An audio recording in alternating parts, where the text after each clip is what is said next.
Pero vamos, es que yo no entiendo, porque si a las 3 horas ya la policía te dice que tal, ¿por qué sigues insistiendo durante 48 horas o más en el...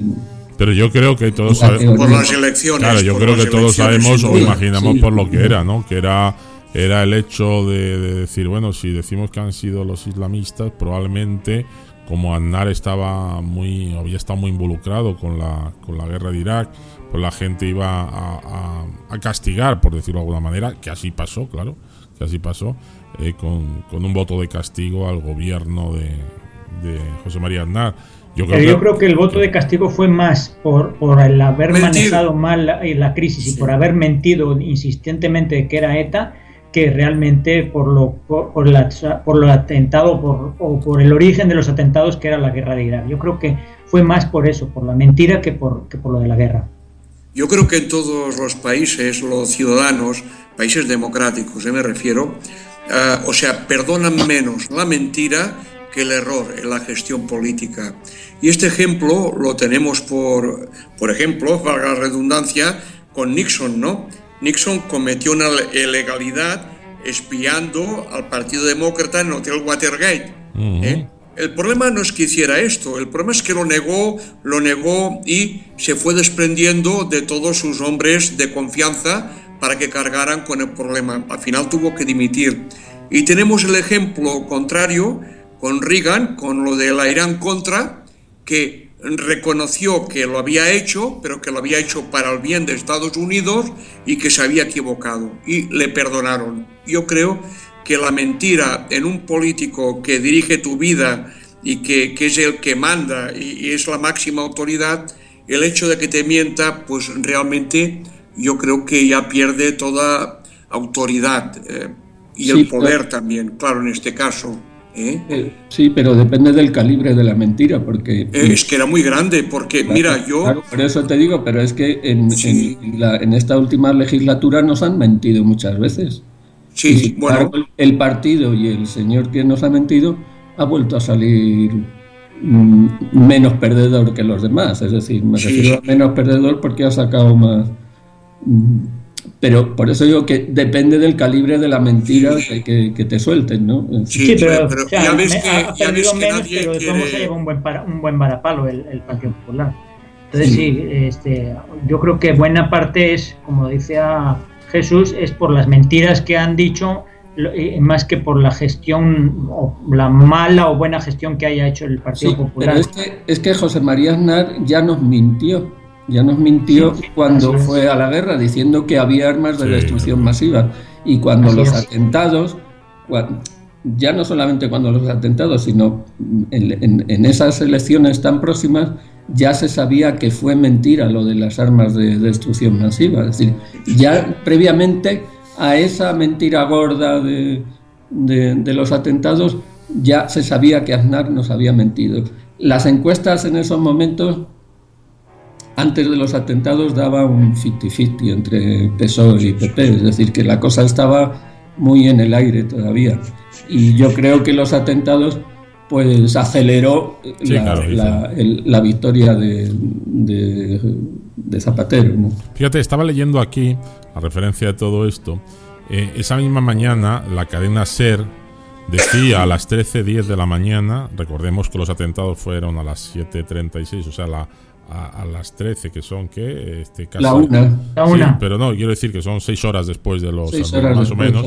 Ya la cadena SER informa de una desactivación de un artefacto explosivo de una mochila recuperada en la estación del Pozo, y además anuncia que ni el detonador ni el explosivo son los que habitualmente empleaba ETA, ¿no? O sea, la cadena SER empieza a informar de eso, ¿no?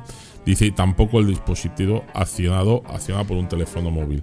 Entonces, a las 18:30 de ese día, a través de un comunicante anónimo, llama telefónicamente al diario Gara y a Euskal Telebista, que es la televisión vasca, del País Vasco, publica diciendo que en nombre de la banda terrorista, de la organización terrorista ETA, no tiene ninguna responsabilidad del 11M. O sea, ya ellos a las menos de 12 horas... Sí, se desvinculó del atentado. ETA se desvincula, hombre, no lo hacen de forma oficial porque tampoco, pero sí es verdad que un comunicante anónimo lo dice. Y es que habitualmente es como hacía cuando se responsabilizaba de los atentados, habitualmente así lo hacía a través de GAR, habitualmente.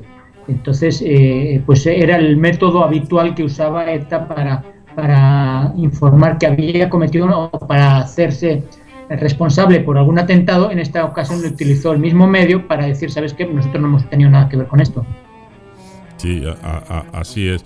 La verdad que intentaron por todos los medios, si es cierto, transformar un poco la verdad. Hasta el Endacari vasco en aquel momento, Juan José Ibarretxe, esa mañana declararía: ayer el gobierno español, fue el día después, el viernes 12, ayer el gobierno español atribuyó a ETA sin ningún género de dudas la autoría de los atentados y de buena fe. Hicimos las correspondientes declaraciones.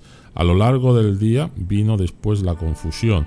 A las 11 de la mañana, Aznar dijo al Ejecutivo: no descarta ninguna línea de investigación, o ETA o terroristas islámicos, ¿no? Entonces, realmente, como bien dice Alberto, a media mañana ya era muy confuso todo, o ya se sabía realmente que no era que no lo podía haber hecho ETA, vaya, en una palabra, ¿no? Entonces, la verdad que fue horroroso esa mañana. Yo recuerdo las imágenes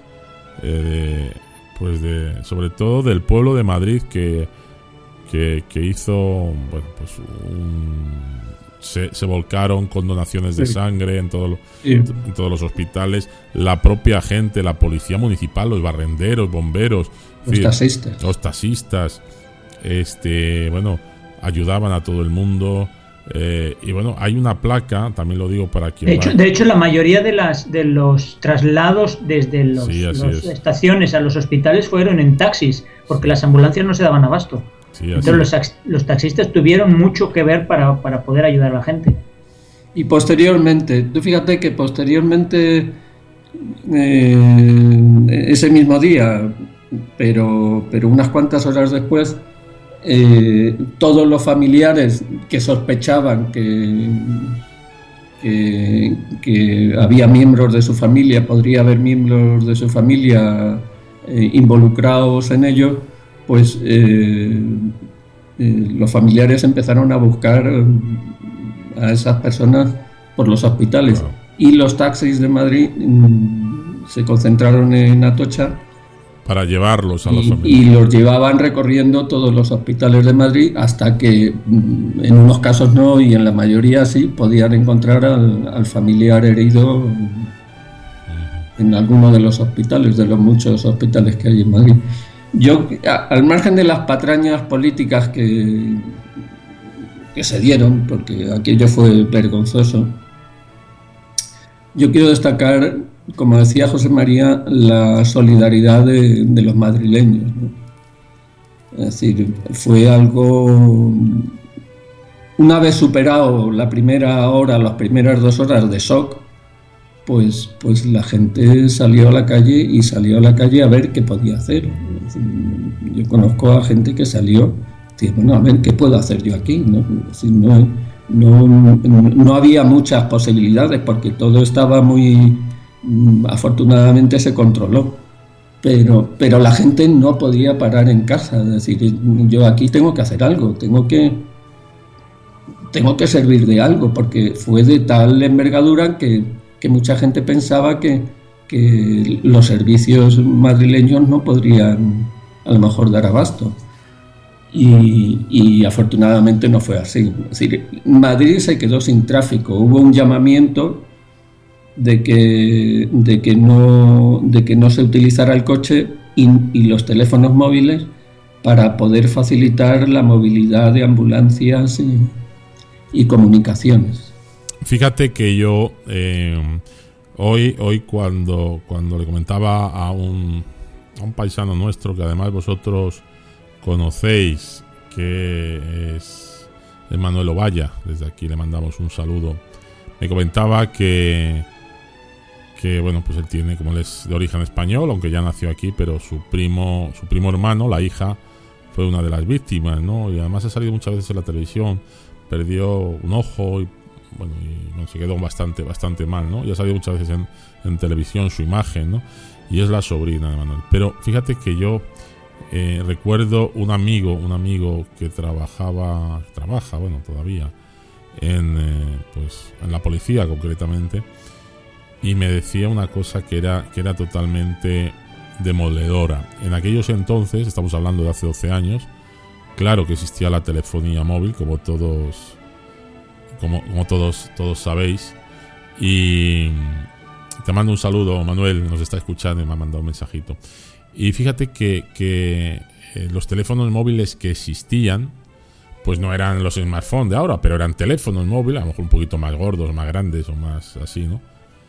Me decía este muchacho, este policía que estuvo allí, era desesperante cómo sonaban los teléfonos, pero en el suelo, en los cadáveres, en las mochilas, sonaban. Incluso cuando los llevaban a los heridos, pues a lo mejor en las ambulancias o en los taxis, que sonaban los teléfonos. Y claro, pues imagínate el papelón de que no podían contestar, porque no sabían ni quién era, ni si estaba, no podían dar porque había teléfonos por ahí tirados que no sabían de quién era, entonces no podían decir, pues sí, pues su familiar ha fallecido o no ha fallecido, no se sabe, ¿no? Entonces, realmente eso sí que era estremecedor, ¿no? Eso es lo que me contaba, que eso es lo que más el trabajo le ha costado a él, pues superar psicológicamente, ¿no? Porque bueno, eso en el caso de él, pero también escuché yo en su momento que para muchos taxistas inclusive, pero también enfermeros, camilleros y personas de las ambulancias y personas que estuvieron allí ayudando, pues el golpe psicológico también fue muy duro, el ver cómo sufría la gente, cómo pedían ayuda y pues el no poder ayudarlos muchos de ellos, ¿no? Entonces que ellos querían, es que yo quiero ayudar, veo aquí una persona que está sufriendo, que está pasando un mal trago, quiero ayudarla, pero no puedo, y esa impotencia pues sí les creó hubo muchos traumas psicológicos para personas que estaban ahí apoyando, sí, estaban ayudando a las víctimas. En el Parque de las Naciones, se llama, ¿no? ¿Cómo se llama, José María? En el Parque Juan Carlos I. Sí, el Parque de las Naciones, ¿no? El Parque de las Naciones, ahí se montó ahí es donde empezaron a llevar a los fallecidos. Sí. Y entonces se desplegó perdón, sí, no es el Campo de las Naciones, es en el recinto ferial Juan Carlos I. Perdón. Sí, es exactamente. Y ahí se montó todo ese tinglao, y claro, estaban los familiares y cientos de psicólogos para ayudar a los familiares a superar, o no a superar, sino por lo menos para que tuvieran un apoyo psicológico en esas primeras horas, ¿no? Yo conozco a personas que estuvieron ahí, psicólogos que estuvieron ahí y es que estaban desbordados, es decir, ya no sabían qué decir ni qué hacer ni qué. Lo que pasa es que bueno, esa gente tiene una formación y esos momentos los superas y reaccionas, ¿no? Sí, no. Pero el drama era descomunal. Era un drama colectivo que... Y además imagínate todos estos casos de... Bueno, todo es un desastre, una desgracia, ¿no?